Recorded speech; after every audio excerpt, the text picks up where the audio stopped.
If you like to make your NFL games a little bit more interesting, you've come to the right place. It's the Even Money Podcast with Ross Tucker and Steve Fezzik.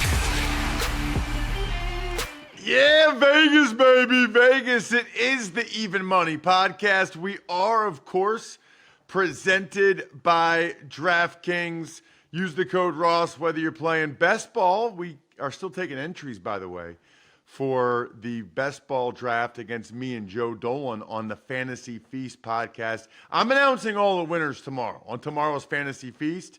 So not only should you be listening or watching the Fantasy Feast podcast for Tiers of Dolan as Joe goes through his tiered rankings for every position for season-long fantasy, daily fantasy, whatever, but you also can still enter to get a free entry into a best ball draft against me and Joe over at DraftKings. Just use the code Ross, but really use any of the sponsors you hear us reference on today's show. Email it to me right away, ross@rosstucker.com, and either say, Ross, I want to take you and Joe down in the best ball draft, or I just want to ask Steve a question. And by Steve, we're talking about the legend that is Steve Fezzik, the only two-time winner of the Super Bowl of professional football wagering. That is the Super Contest. You can check him out on social media and only on social media at Fezzik Sports. I'm at Ross Tucker NFL. Most of you know by now, but we get new listeners every week, every year, which is really exciting. I'm a former NFL offensive lineman, 2001 to 2008. I actually found out last night that I was teammates with 8 different starting quarterbacks for the Washington Redskins back in the day, which is hard to do. Off the top of my head, it was Jeff George, Tony Banks, Shane Matthews, Danny Werfel, Patrick Ramsey. That was my first year and a half. And then when I came back in 2007, Mark Brunell, Jason Campbell, Todd Collins. So 8 starting quarterbacks that I was teammates with in Washington in 2.5 years. That is hard to do. Do the math. At any rate, thankfully, I played for a while and it got me all these gigs. I got the Eagles preseason game Saturday, hosting the Minnesota Vikings. Then week 1 college football next week. I'll be flying right over Steve's head. UCLA at Hawaii.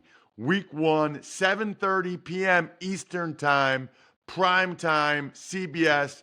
Can't wait, but we have more time to talk about that next week. Speaking of next week, Steve, next week we will do our official season win total plays. Now, those of you that listen year-round or watch youtube.com/Ross Tucker NFL like you should year-round, you know that we've already given out some of our season win total numbers multiple times this offseason. But we like to do it, after the preseason games, once the rosters are more or less settled. So we'll do that next week.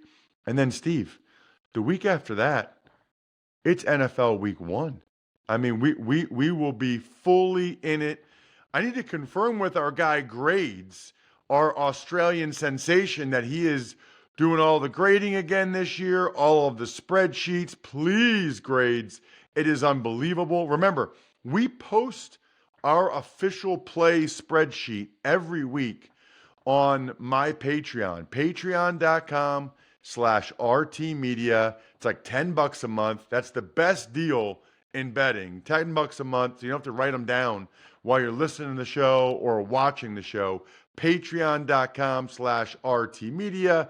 You'll be part of our private Slack channel. You'll get the spreadsheet. You will be all set, ready to go. Speaking of week 1, just so you guys know the way that Steve operates, Steve already texting me, and then before we start the show, he says, I have a week 1 bet I really want to make. I really want it to be an official play. It's not going to be there in 2 weeks. Can I give it out today? To which I say, yeah, why not, Steve? There are no rules. We make up the show.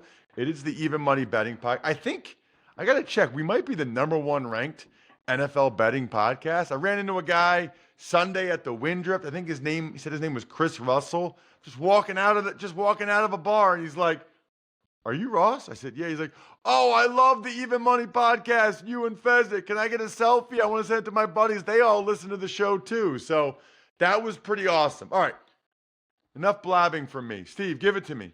What's your week one bet? You got to get off your chest. Oh, boom.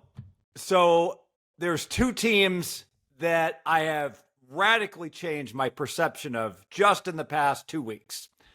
Bad news, Ross. Pittsburgh Steelers. I know you're from Pennsylvania, but more Philly. Pittsburgh is struggling. Both quarterbacks look bad. Warren, the running back, injured, so now more of a workhorse for Najee early in the year. I don't see anything I like about the Pittsburgh Steelers. And Atlanta Falcons, they're in it to win it. They bolstered that suspect defense, so I'm much more bullish on Atlanta. I'm bearish on Pittsburgh, and they're playing each other. Bottom line is Atlanta Falcons, week one at home, -2.5. We're getting the much better team, and they're now laying 2.5. You might recall earlier in the summer, I liked Pittsburgh +3. I have completely changed on this game. Let's lock in Atlanta for double what we bet during the summer. We can still lay the -2.5. Love the Atlanta Falcons. Wow. So that's a good question, Steve, because I'm always curious how much you take into account these preseason games. You know, this is the final week of the preseason, week 3, but we've got 2 games thus far. Now, I can totally see you changing your opinion of the Falcons with them adding Matthew Judon to rush off the edge in a contract year coming off of that injury. I mean, I thought he was the Patriots' best player the last couple of years. And then Justin Simmons to pair him on the back end with Jesse Bates, who was, I thought, an all-pro level safety last year. You're right. Can you imagine if the Falcons had taken a good defensive player at 8 or traded down and taken a good defensive player? They could really be cooking with gas. Instead, no, they took Penix. That's a whole other story. But that's interesting. So the Falcons part is mainly the players they've added. But the Steelers component of it is really you take into account what you're seeing and not liking. Yeah, and I'm not on an island here. You've got far better analysts that know how to judge all these quarterbacks, and there's pretty much a consensus that Fields is not seeing the ball well. He's having trouble, with the center interchange. He's not going to be behind center week 1, and so maybe that doesn't matter. But Russell Wilson looks washed, and I don't think there's any optimism in Pittsburgh regarding either one of these quarterbacks. I'm loving my Pittsburgh season win under 8.5. And like I said, Nightmare Steelers season starts week 1 with a loss in the ATL. Speaking of a loss, Steve, now might be a good time to talk about last week, preseason week 2. You said, well, actually, before we get to your bets, okay, because that's going to be a longer conversation. The first thing I want to make sure everybody knows is that Smirnoff is the world's #1 vodka and an official vodka partner of the NFL. It's award-winning vodka. It started in 1864, if you can believe that. Here's what I did recently, and it's really cool. You grab a bottle of Smirnoff at your local retailer. You go to Smirnoff.com to find recipes of delicious cocktails perfect for game day. Please drink responsibly. Smirnoff number 21 vodka, distilled from grain, 40% alcohol by volume. The Smirnoff Company, New York, New York. Please do not share with anyone under legal drinking age. Okay, so Steve, let's get back to what we were saying. Before we get to your preseason bets, any other takeaways, right? So your one takeaway is what you said about Russell Wilson, what you said about Justin Fields, what you said about the Steelers. Are there any other teams, situations that you've seen enough to feel strongly about them or perhaps change your opinion about them? So let's have 3 up arrow teams and 3 down arrow teams. So teams I'm now more bullish on for the 2024 season. We spoke about them, the Atlanta Falcons. Also, Chicago Bears have to upgrade the Bears. Caleb Williams looking good. And more significantly, Denver Broncos. It looks like Bo Nix can play. Hey, the Broncos season win number, 5.5. Money coming in on the over makes sense. The Broncos didn't have a quarterback a month ago. Now I'm not so sure. They might have a quarterback, Ross. Your thoughts? He's looked very, very good. I thought it was interesting. Greg Cosell on the Ross Tucker Football Podcast last week still felt like Bo was playing a little bit fast. But, 61 college starts, Steve. That's got to be a record, right? 61 college starts for Bo Nix. And honestly, he looks like it. He's playing like it. I think the question, Steve, for Bo Nix was always, what's going to be the ceiling? The belief was really smart young man, ton of experience. The question was, is he good enough, talented enough to be a above average starter, or is he destined to be kind of a below average starter, high end backup type with the belief that he didn't have overwhelming physical ability? So that's an interesting point by you. What about the 3 down arrows? Yeah, so down arrows, Pittsburgh Steelers. We spoke about that. Both their quarterbacks looking like they're not going to be ready to be able to thrive. New England Patriots. Patriots had the look of an NBA team tanking. I just bet the Patriots on an adjusted season win under 3.5 wins. I got 3-1, Ross. I fully expect to cash that ticket. I think the Patriots are absolutely going to be the worst team in the NFL. And my Las Vegas Raiders, what was that? Week 2, where they get rolled by the Cowboys. If there was one theme we saw, is that when the betting markets this past week and the money poured in on a team that was playing their starters, this just happened with Denver crushing Green Bay, a lot of times the money got there and won. Not with the Raiders against the Cowboys. Raiders closed a big favorite, and I got to be honest, I'm glad I didn't have to make the decision who was going to be the starting quarterback, because Minshew and O'Connell, I thought both looked bad. The Raiders will go with Minshew because they're paying him $15 million, so they kind of have to. I think it's going to be a long season for my Raiders. Interesting. There's a lot there. It's hard to kind of argue with anything you just said, except, I don't know, Steve, under 3.5 wins? That doesn't happen very often. Getting 3-1, Ross. 3-1. And if you look at that schedule, they better, New England, they better win week 2 at home against Seattle, because they're going to be a 7-point plus underdog in all 7 other games in the first half of the season. They don't get that game. They could easily start 0-8. By the way, I think the week 1 against the Bengals, I think that spread's going to 10. I think we'll see our first double-digit spread of the year shortly. Steve, let's get into your overarching theme last week, your bet, which was taking all the overs. How'd that work out for you, Steve? So poorly, very poorly. One time I went to see Seinfeld in the Coliseum at Caesar's Palace, and his plane got delayed, and he showed up an hour late. And the first thing he said was, I'm sorry. I was wrong. I was just wrong. And, I got to give kudos to my buddy, the Hitman. I was talking about this, and I was yelling at him because we disagreed. And he was saying, Steve, there's a whole bunch of joint practices this week. And because of that, when teams do these joint practices, they get more work than they ever would get in during the game. And a lot of these coaches feel it's sufficient, and then they don't feel they have to play their starters. And it just becomes like a glorified exhibition, like a Hall of Fame game. And essentially, I think that's what happened with a lot of these games where coaches, heck, their number 1 quarterback, they weren't even playing their number 2 quarterback in some instances. And I just think the preseason game has changed with perspective to that. What's curious, Ross, is that I'm a closing line value kind of guy. And the marketplace largely embraced my idea, maybe because some people copied it, but I had good closing line value. I played a lot of games like over 36 that closed 39 or 40. What was most curious that I wanted to ask you about is that the last 2 games that were Sunday night, we'd already seen all but 2 of the games go under the total, and yet those totals were still sitting there at 39, despite all the unders. Then both of those games went under as well. So the market just refused to embrace the fact that no one was scoring this past week. Clearly, it seems like there's been a shift in how coaches are treating the preseason in week 2. Your thoughts on it?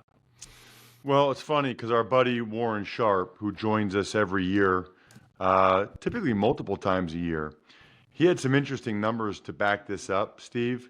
So through 2 weeks, it's been the worst preseason for offenses in recent memory. Going back 7 years to 2017 and looking at weeks 1 and 2, 15.6 points per game. That's the worst over the last 7 years. Negative 0.13 EPA per play, expected points added.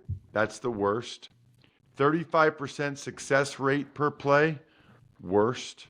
Minus zero point 0.1 EPA per dropback, worst. 6.2 yards per attempt, worst. 60.9% completion rate, second worst. Here's what I think is interesting too, Steve. Looking only at first quarters, so this is when starters would be more likely to play. 2.9 first quarter points per game, worst. Negative 0.21 EPA per play, worst by far. 35% success, worst by far.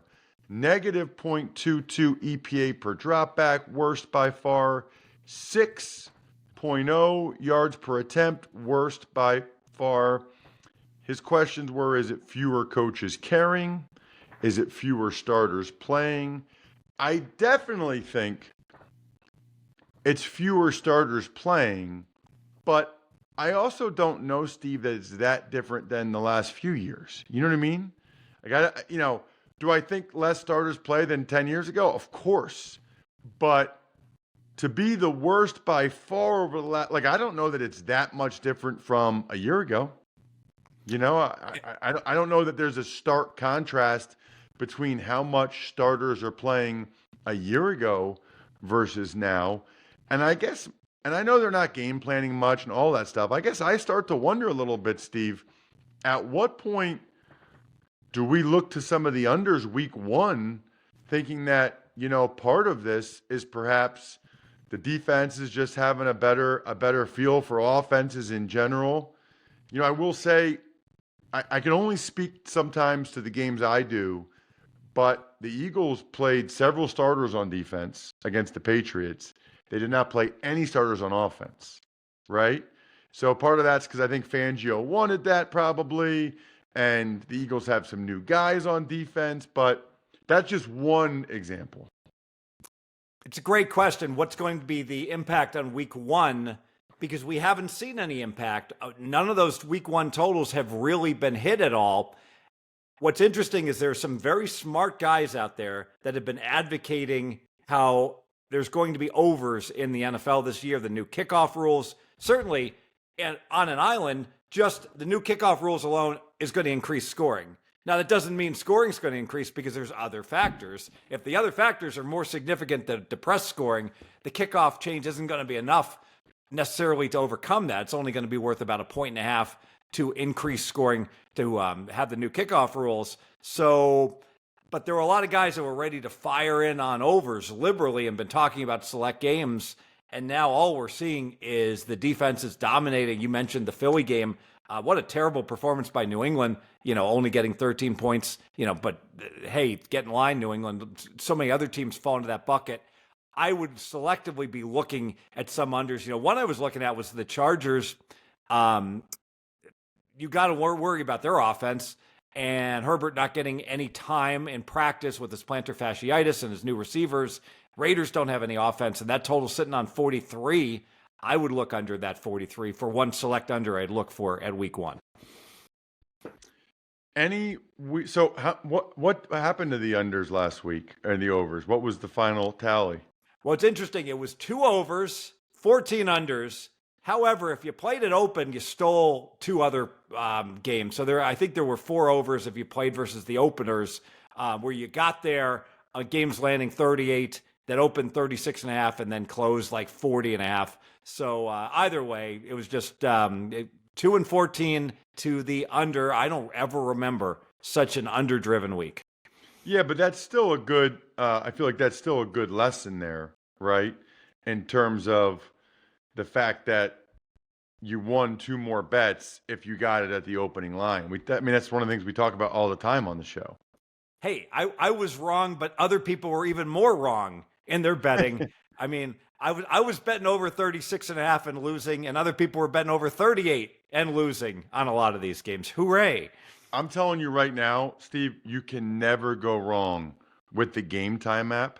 I can't even imagine what the GameTime app is like for you in Vegas with all the events out there. It must be awesome. I use it to see what's going on. Like there's a monster truck live rally at the Wells Fargo Center on Saturday for $35, which, by the way, is after the Eagles play the Vikings at 1 p.m. So that seems like $33. Those of you watching youtube.com/RawSeckerNFL, you can see I'm on it right now. $33, you can go to the Eagles-Vikings preseason game, okay?